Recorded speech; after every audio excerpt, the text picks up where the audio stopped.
अतो अन्यदार्थम, श्रुति के अनुसार ज्ञान स्वरूप आत्मा से भिन्न सब कुछ आर्त असत है।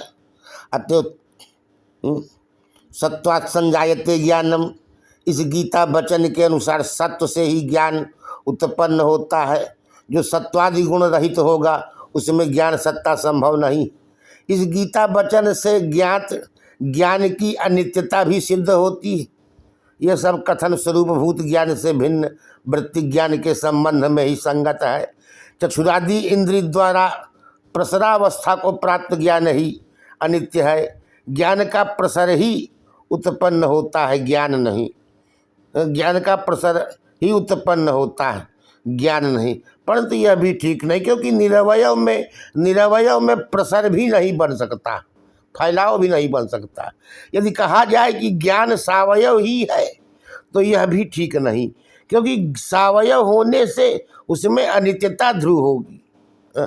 कहा जा सकता है कि निरवयव नित्य है, यह व्याप्ति नहीं। निरवयव गगन भी अनित्य ही होता है। वेदांत में उसकी उत्पत्ति तथा प्रलय श्रुत है, पर यह भी कथन ठीक नहीं। कारण गगन की निरवयता असंप्रतिपन्न है। आत्मा भिन्न निरवयव कुछ भी नहीं। यदि श्रुति सिद्धांत है, सावयव होने से ही आकाश आदि का जन्म मान्य है। अतः आत्मस्वरूप भूत ज्ञान से अन्य सब कुछ अनित्य ही है। इसलिए सब कुछ आत्मकर्तृत्व ही है। जो कृत होता है वह अनित्य होता है। ज्ञान प्रसर ही कृत होता है, ज्ञान कृत नहीं होता।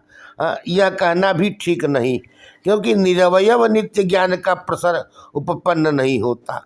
कहा जाता है ज्ञान प्रसर अद्वैताचार्य को भी मान्य है, ज्ञान प्रसर अद्वैताचार्य को भी मान्य है। तो यह ठीक नहीं।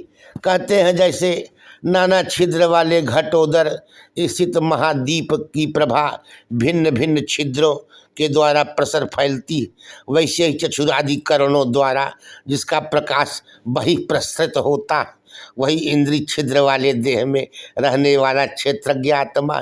परंतु यह भी कथन ठीक नहीं, क्योंकि जहाँ आत्मस्वरूप भूत ज्ञान का प्रसार नहीं कहा गया है, अपितु चक्षुरादि इंद्रियों के बहिर्निश्रित विषयाकार परिणत अंतःकरण वृत्ति पर आत्मस्वरूप भूत ज्ञान का प्रतिफलन प्रतिबिंबन ही बहिस्पंदन है। तादृश वृत्ति के जन्य होने से तदविच्छिन्न ज्ञान में भी जन्यता का उपचार होता है। अतः सिद्धांत में कोई हानि नहीं।